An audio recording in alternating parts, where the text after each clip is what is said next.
ekizikiza tekiviikamu. Waliwo ebigambo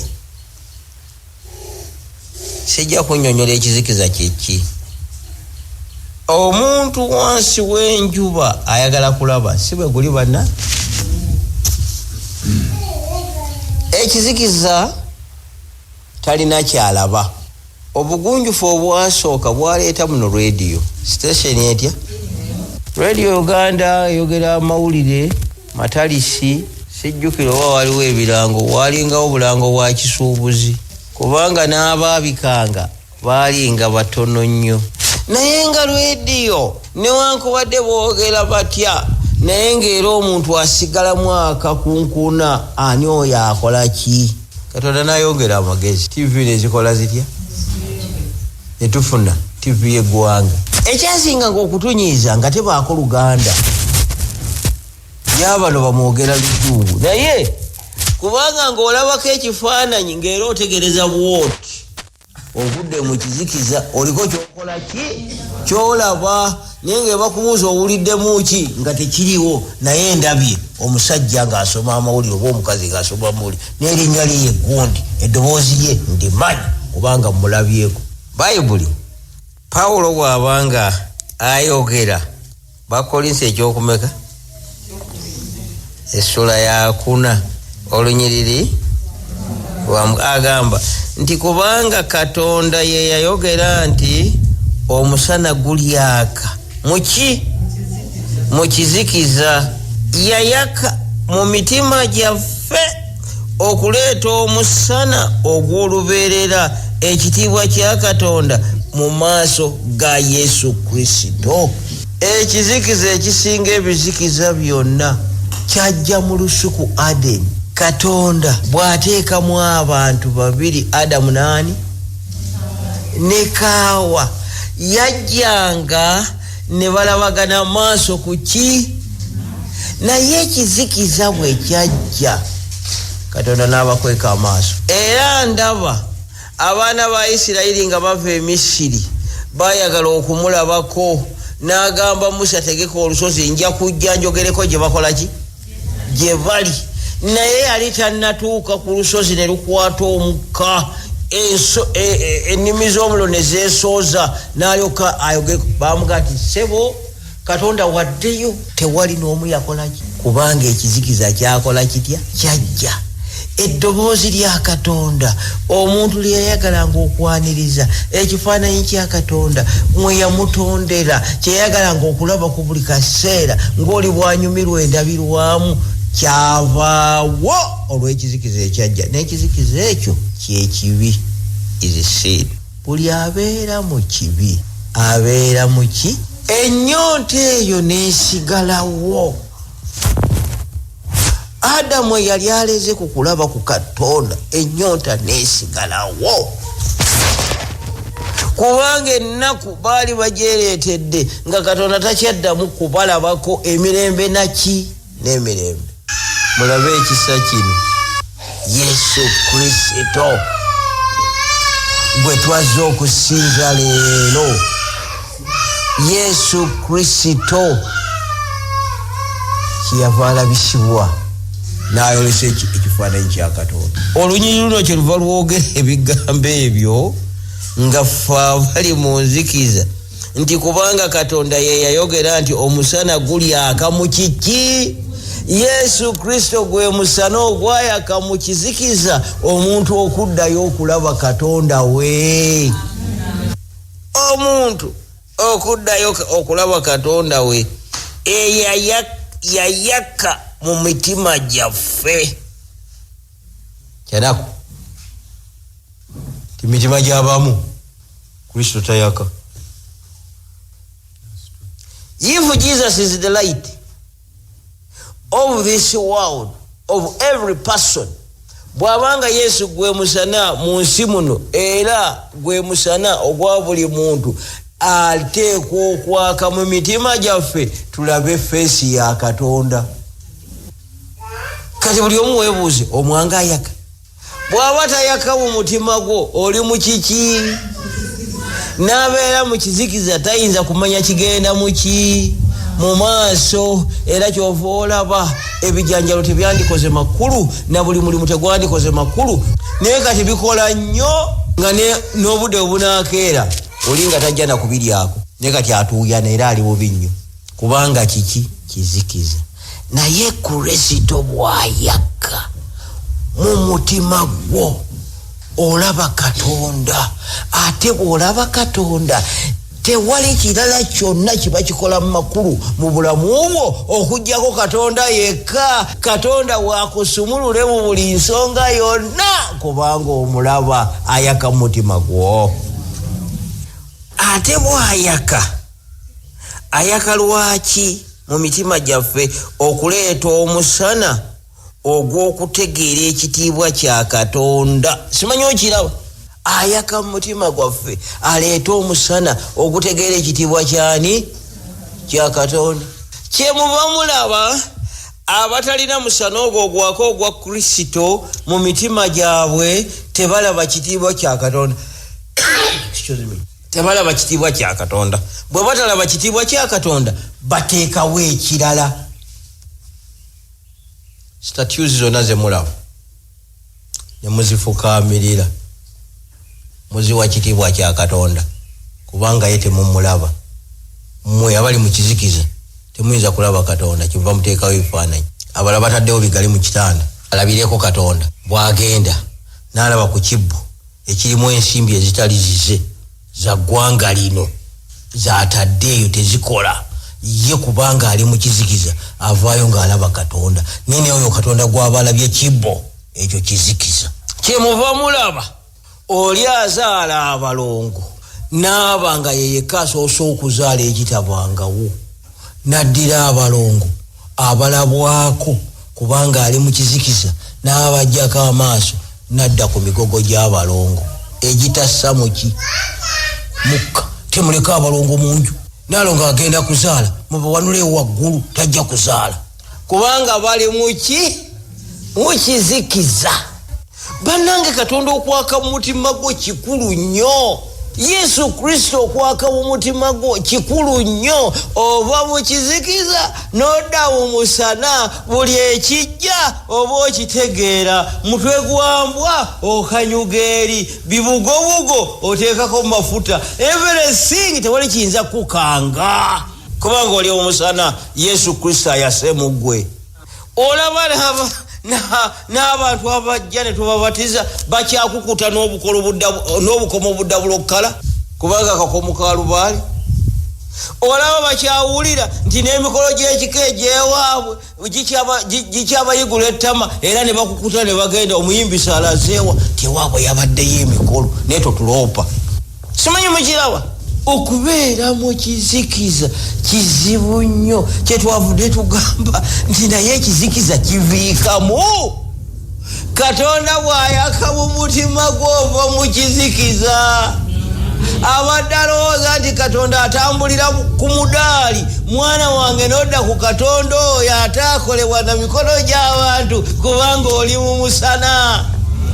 Bwe tuba mu musana nga Kristo atwakidde ng'atwakidde tumanya n'ebisuubizo byatusuubiza nti ajja kubikola ki? Kubituwa.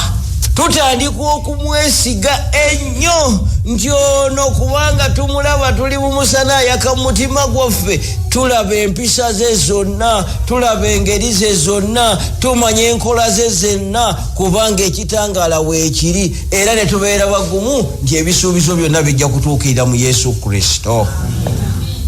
Erinnya lya Mukama lyebazibwe. Twakiraba nga mu byonna mu Yesu Kristo omusana ogwoleka Katonda byonna bisoboka. He is yes in everything. Oyo Yesu oyo bw'ayaka Katonda tumulaba. Era kambategeeze tobangawo kikukankanya singa Kristo ayaka mu mutima gwo. Tekibangawo.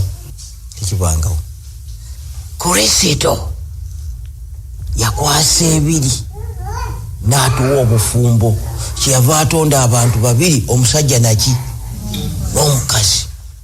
Naye obufumbo ne tubujja Kristo gye yabutuweera okulaga ekifaananyi kya Katonda, okwongera ku kisibo kya Katonda, okubeera n'ekkanisa buli omu mu makaage, okola ekkanisa ya Katonda, ewa Ndalike ekkanisa, ewa Mukasa kkanisa, ewa Jasi kkanisa, ewa Gundi kkanisa, kubanga obufumbo bwe buli buleeta ekkanisa nnyingi mu nsi, naye ekkanisa zonna ne zikwogera ne zikwata spider web kubanga tuli mu kizikiza. Mugimanyi ekkanisa ezawaka zakwata dda spider web tewakyali aziyingiramu. What is done in the church? Kiki ekikolewa mu kanisa? It is worship. Naye omusajja n'amalako olunaku, n'amalako omwezi, n'akwata omwaka ng'ewetebanga luyimba, newankubadde okusinza Katonda, newankubadde okusoma ekyawandiikibwa, ye kanisa yaggalwa. That church is closed because they are in darkness. Kati amaka mangi kyegavudde gatambulira mu kizikiza mu bufumbo bwabwe, bebalwana, bebayomba, bebalogangana, bebasalagana, kubanga ekkanisa zaggalwa. People are in darkness. Bw'oba osaba omunye wabalo, ogusaba na lutalo, bw'oba ogamba mukazi okufumbira emmere, ogifumbisa lusambagere, kubanga ekkanisa yakola etya? Yaggalwa. Ekizikiza tekiviikamu. Naye mwe mwazze wano Kristo yake mitimba gyaffe ffe tuve mu kizikiza.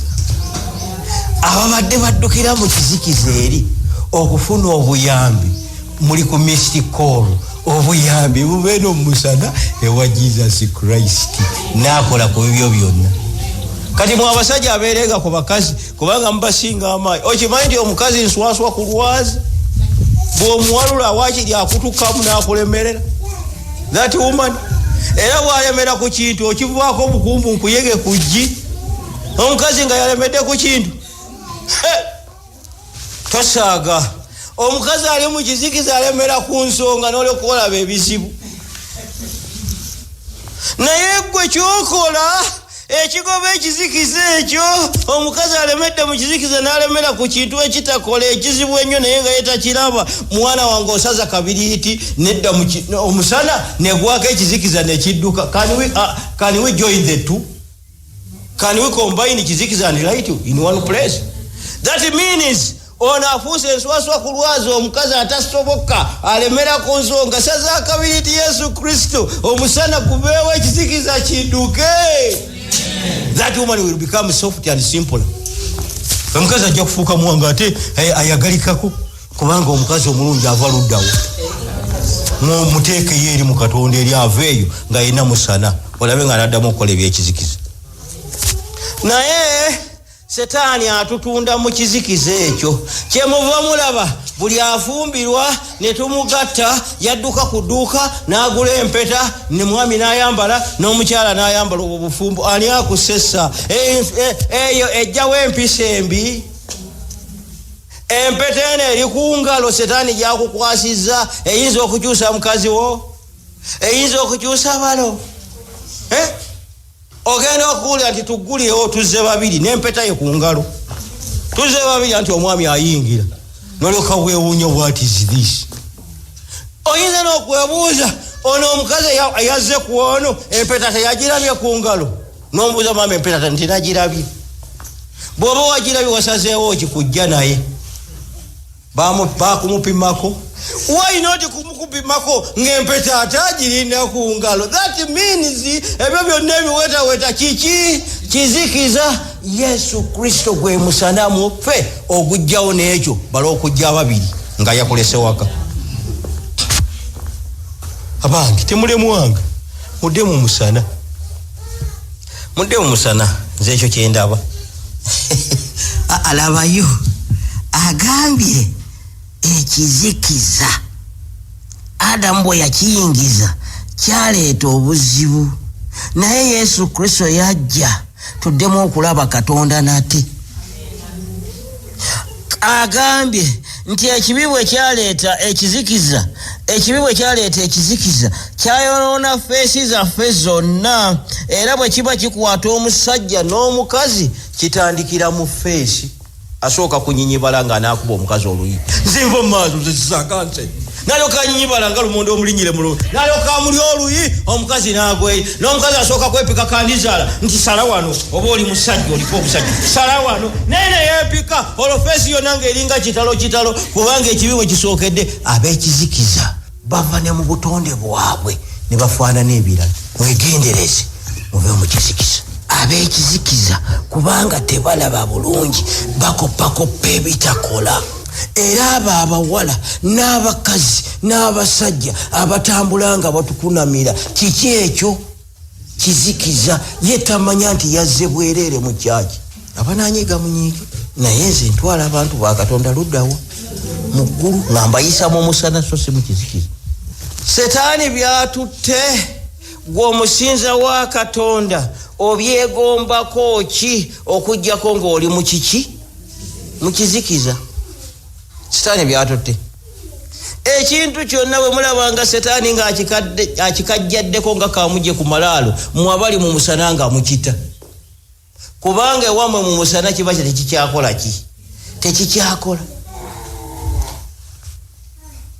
bw'obeera mu kizikiza osobola n'okwegaana emimwa gyo nti gino si gyange nze egyange ejja pinka ate enkya neweegaana ejja pinka egyange gya kiragala wali olabyeyo Katonda ng'akola omuntu ng'afaanana ng'olugoye enkya bbulu luli rwedi luli myufu ekkala ez'abantu ekyo tubeera bwe tutyo kubanga kiki naye fe ab'omusana Ndalike comes with his lips ever in a natural form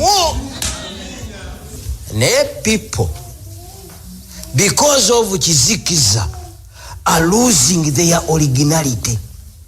Abantu bafiirwa obuzaalirana bwabwe lwakubeera mu kiki ne babuguzaani. Sorry, manyi mujja kunyiiga. Leero nkutte waluma mu kusaba kuno. Naye mugume Mukama waffe atumazeeko. Yesu Kristo bw'aleeta omusana yafuba okusikambula abantu ffe okuva mu kizikiza tulabaani tulabe Katonda. Tulabe Katonda.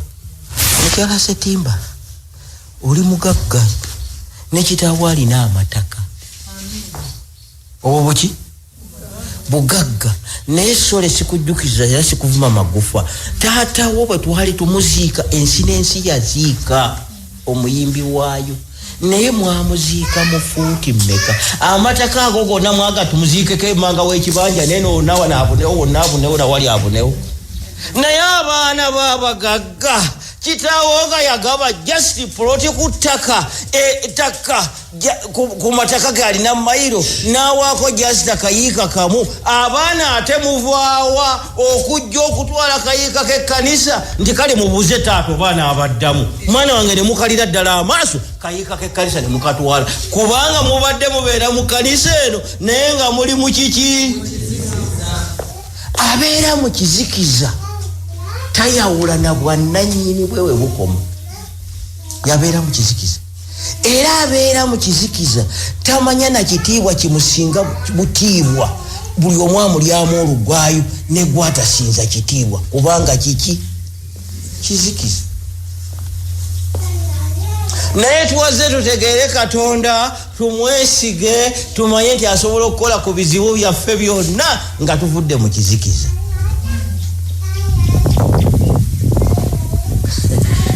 Katonda ono nze neebaza kubanga yaleeta omusana. Kambalageyo kano. Yesu Kristo bw'ayolekera Gesesumaani. Gesesumaani mumumanyi?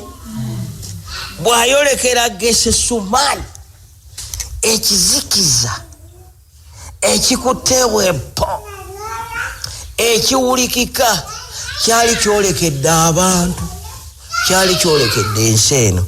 Naye ng'akiraba ali atya? Ono ali mu musana. Wandyagadde okusomayo oba mukooyi?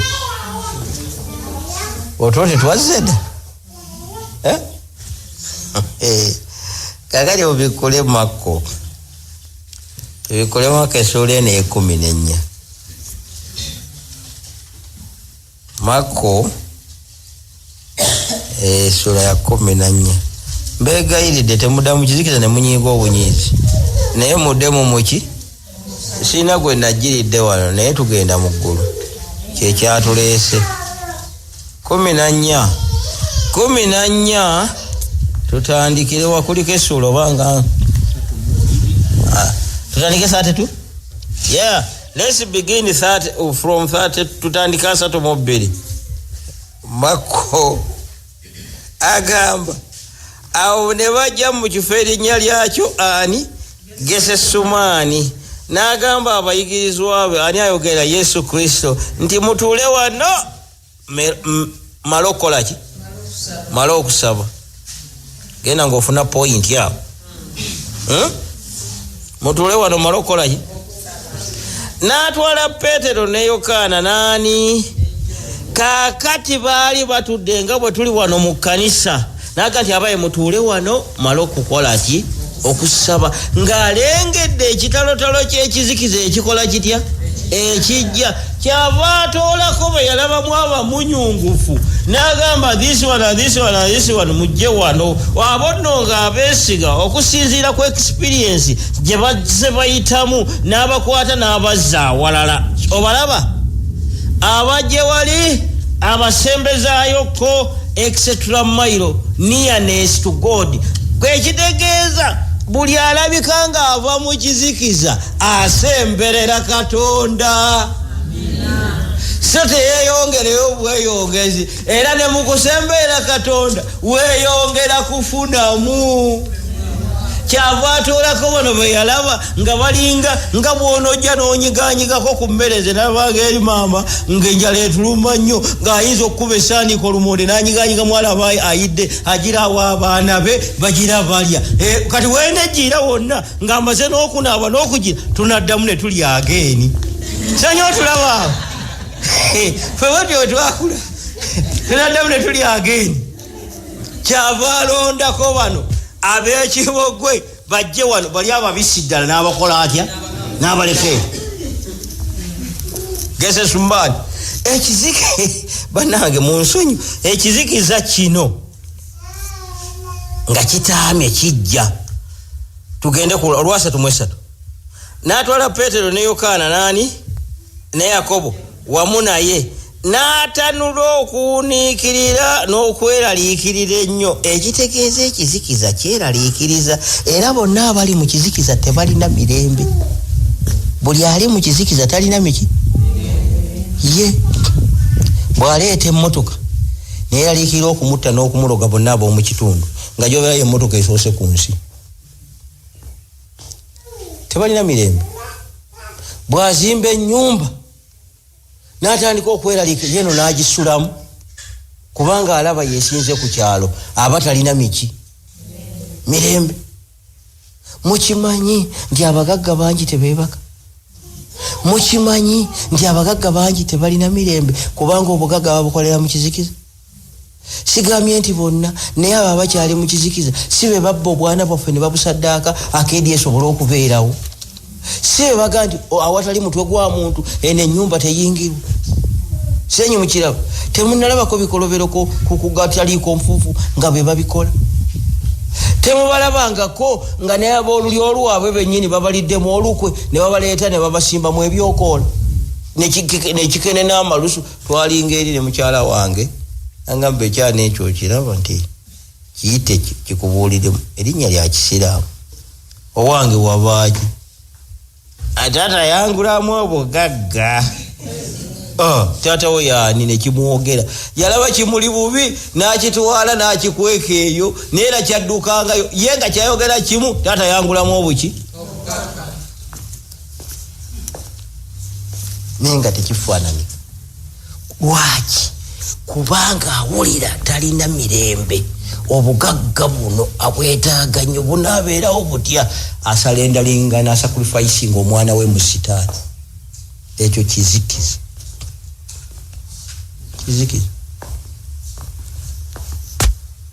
abaayi temunalabayo ku kizikiza kisusse n'okiraba ne ku lujjuliro ku dayiningi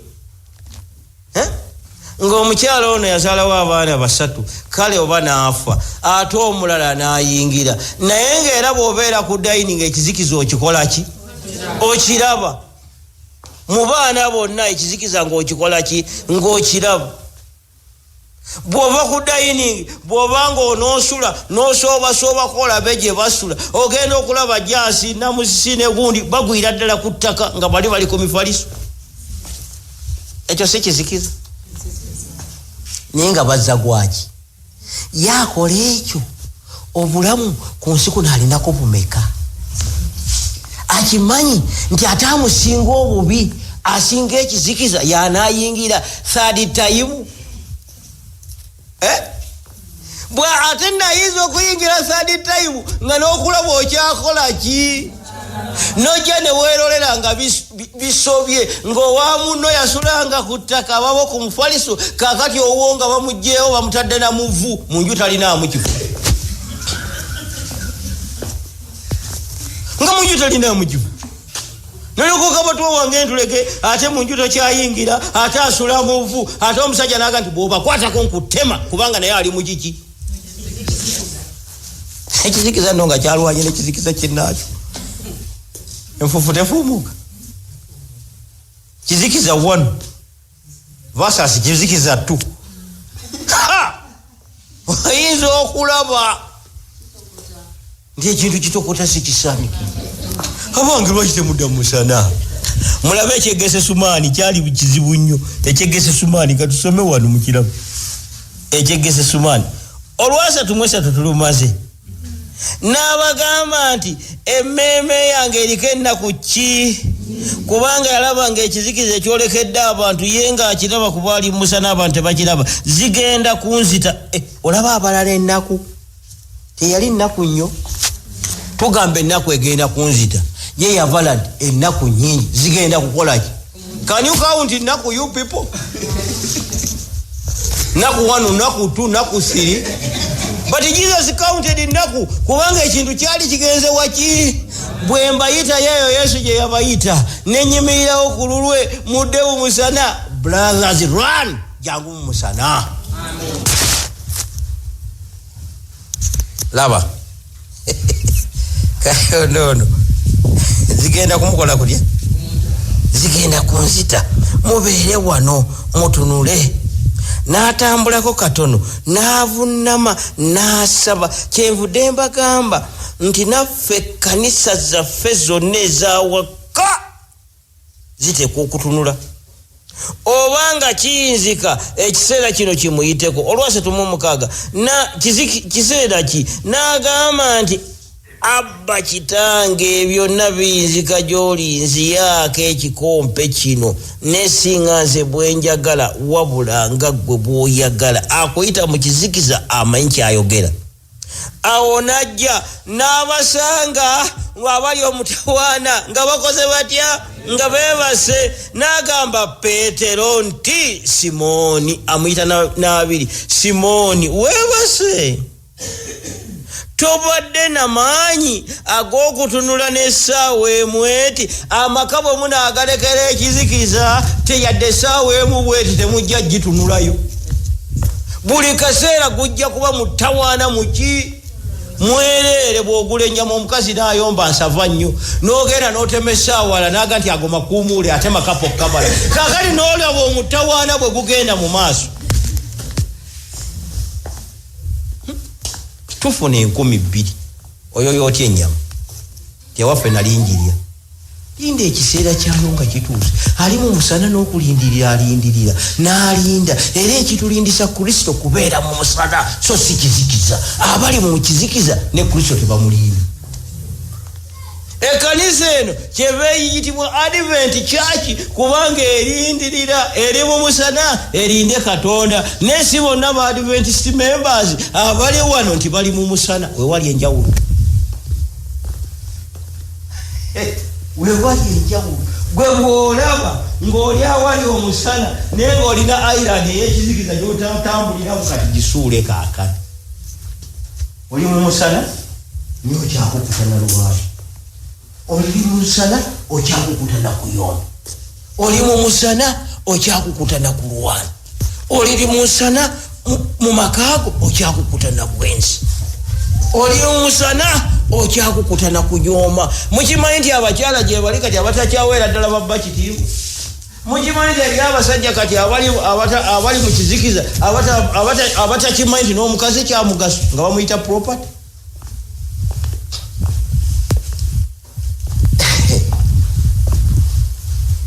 Oli n'akala amaaso n'akuwaayiririza ddala. Nze nali nkirabye, nze mbasinga obukulu bakuba nti maama Ssettimba waali nyo twazannyako ffenna, twasoma ffenna, kubanga okusinziira ku myaka gy'alimu tuli mu sipaani yenji yemu, nenze nali nkirabye. N'olaba omukulisitaayo kansitula omukadde w'amasituka kasatu enkana lwaka, ffenna tulina emikono, sijja kudda kuba n'abakusitaayo abeereere. Kaakati laba tambula ng'ojjeeno okusinkana oyo musumba wa kanisa ajja nemuwekanga nange nensira ebbali nempita oludda olulala tuleke okusisinkana. Obadde otambula bwoti omukristaayo naye ng'ajja mwana wange n'asala ekkubo n'emmotoka kwagala mutomera kubanga akulekera oludda ajja kusisinkana, kyokka ali mu musana bwagenda muekyo si kizikiza kiwedde emirimu. Bannaye kambategeeza, oli n'asala ekkubo ayinza okusimba emmotoka ng'oli abadde tagitegedde kubanga obumotoka bwayala obufaanagana, agenda okujja alinnye, agenda okulaga goli ku siterigi n'alukuba oluusi n'obutalugana n'adduka n'agenda n'ovuga emmotoka n'ogenda n'omusindako wekku nongajja tugende tinze nkyakyamawala.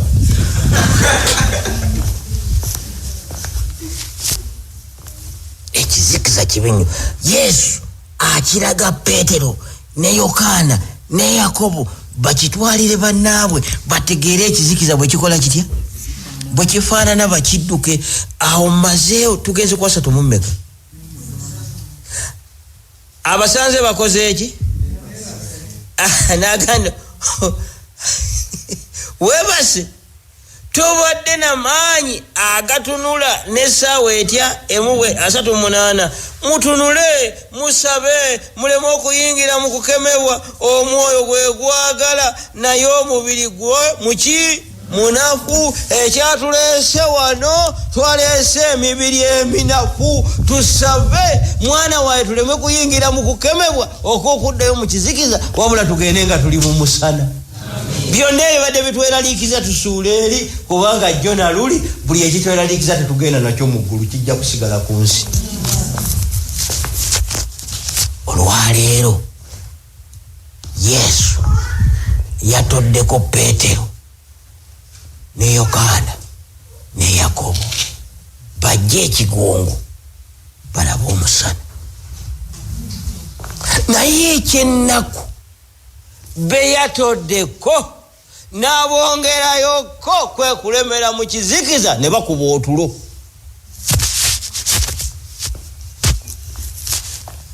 Naye famire y'amaanyi ey'obuwanguzi agituwadde, agambye mutunule mukole mutya, mbaweerera amagezi bwe tuva wano buli omu asabenga muleme kuyingira mu kukemebwa. Omwoyo gwe gwagala naye omubiri muki, ekinaawa omubiri amaanyi kwe kusaba. Nate n'addayo n'asaba n'ayogera ebigambo bimu na biri, n'akomawo nate n'abasanga nga bakoze batya, nga beebase kubanga amaaso gaabwe gaali gakambagga nnyo, so tebaamanya bwe banaamuddamu. Olwanamu olwo munajja omulundi ogwokusatu n'abagamba nti mwebakire ki ddala kaakano muwumule kinaamala. Abawummudde obuwanguzi bwabwe tebuliiyo. Era gwe tojja kugamba nti bukyansoma Bayibuli ngisomedde emyaka kati nawummula ndi mu holiday ey'okusoma Bayibuli. There is no holiday in this church. Ffe tusaba lunaku ku lunaku, wiki kuki, mwezi kuki, mwaka ku mwaka. ate nze nabadde ekigungu leero kankole ku mirimu gyange sijja kubeera namulanda. Tewali kukola kutya kubanga n'ekizikiza tekiwummudde. Tewali. Ekkanisa zaffe ez'omu maka ziveemu ekizikiza, tudduke. Ekizikiza tekiviika bo naye ku bwa Mukama waffe Yesu tukiveemu. Agambye musabe muleme kuyingira mu ki? Mu kukemebwa, mujja kuwangula.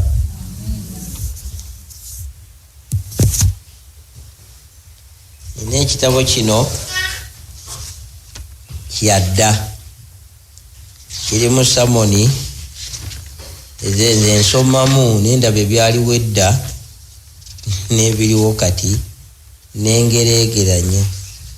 Naye waliwo omubuulizi ono bamuyita John Wesley yabuulira mu 1948. Waliwo wano 1940 n'agamba nti ekyewuunyisa ekizikiza kyewuunyisa. Yesu Kristo bw'agamba tudde mu musana aba alina kyategeeza.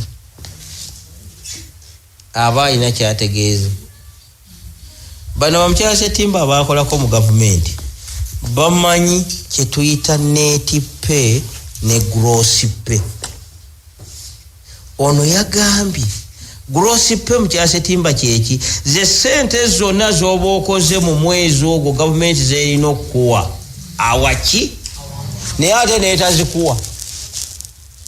Netandika okugenda ng'esala omusoso, simanyi National Security Fund, simanyi ate zino z'abakati, ate simanyi zino zaaki. Mwana wange ebadde miliyoni, ogenda okwekanga nga n'ekipe emitwalo 4 enkaaga egisaze. Oyinza n'okukaayanira okwongera omusaala okuva ku miliyoni emu ogende ku miliyoni emu mu emitwalo 10 oba emitwalo 2. Mulifenna kakali ng'ate waliwo etteeka erisala erikola sikerozi z'emisolo nti okuva ku mitwalo bwegiti okukoma ku miliyoni tusala bweziti, ate okuvaawo emu 10 emu 2 tusala bweziti. Ogenda okweka nga bakongedde emu 2, ogenda okutuuka ku netippe nga gross bakusaza emitwalo 8 abadde atwala 4 n'ogenda n'3. Ogamba otya nti banyongeze oba bazisaleko bazitwale?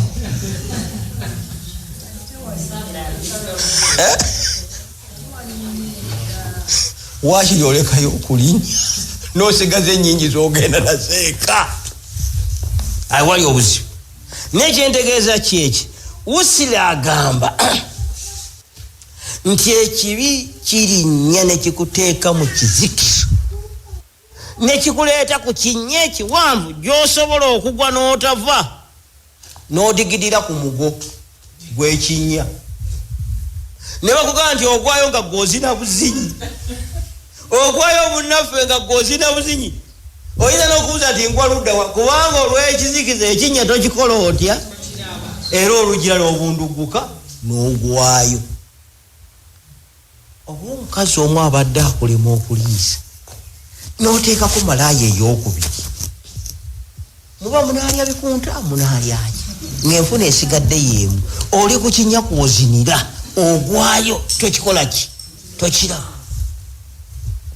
Ate nno malaaya ogenda okuzaala ezaala 3 bonna bakunywa mata.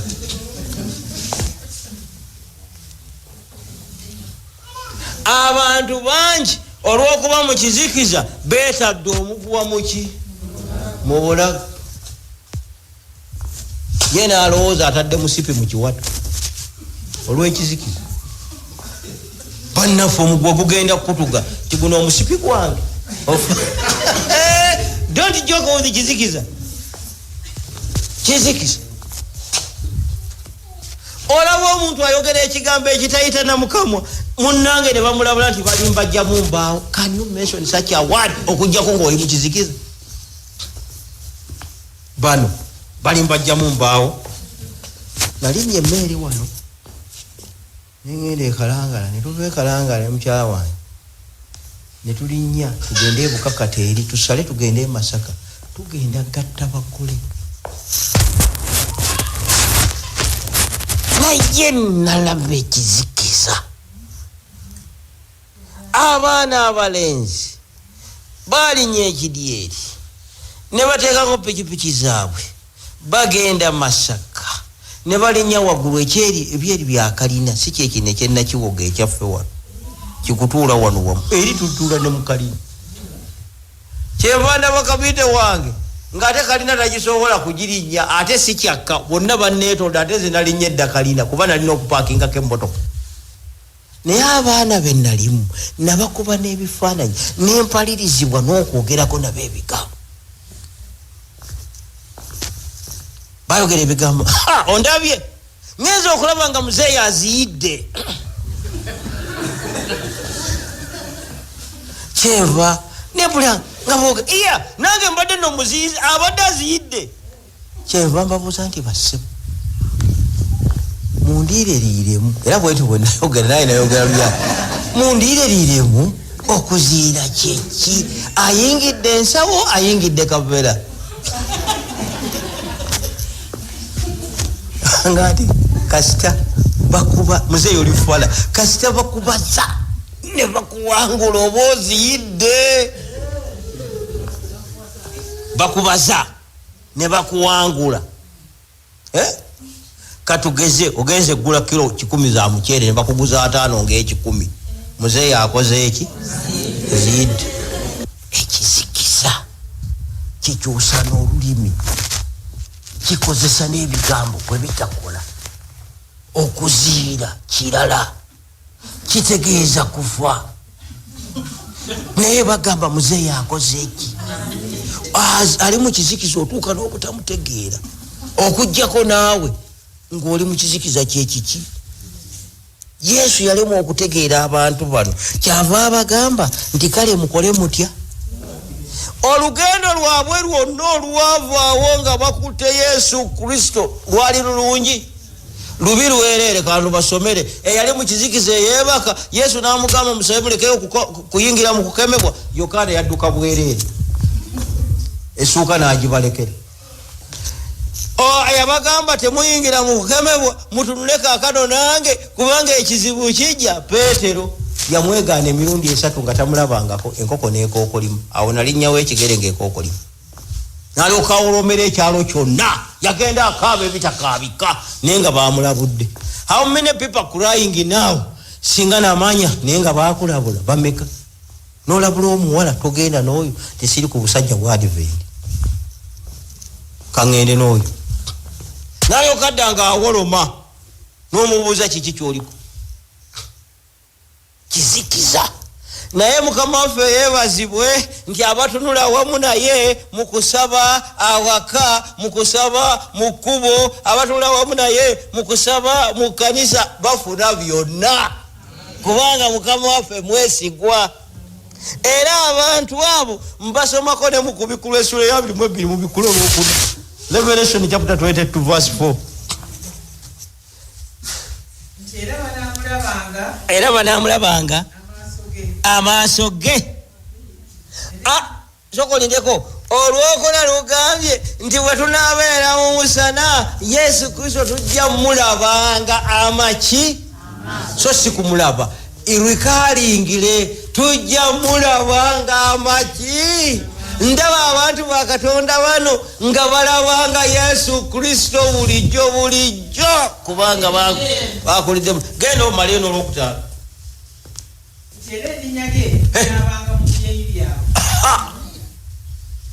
Amina. Nyiriri nyimpimpi tunaamulabanga amaaso ge n'erinnya lye linaabanga mu byenyi byaffe without a pain. Radioactivity. Ali musana likweteekako bwetezi ligenda likweteekako bwetezi era nekyetaaga kweyimbirira ng'atwala enyimbeje ebbi nti muveyo ofiseewo omwana wako omwana wakabaka yeeyogirira n'amaaso gayingita muyingi naawe ekyekikyo kiba kisoma Yesu Kristo buli wodda kubanga oli mu musana. Tikyetaagisa kugamba bugambi muveyo zomukulisaayo muveyo ani akusesa obeera mu musana. Era ne bwe ntambulira mu musana tekiteeka kuneerangiriza nti ndi pasita mu katale birangirina kuyeweya genda ng'ova mabega kagere botasaba nabo bajja kumpita pasi. Who will tell them? Kubanga erinnya lyange lyepandiikamu kyebikyo. Baliwo abaga nti nange nja kubeera mu busana wakati mu bizibu wakati mu kubonaabona bwe naamutegeezanga bwendi ajja kukolanga ku byange byonna. Mukama waffe abawa omukisa.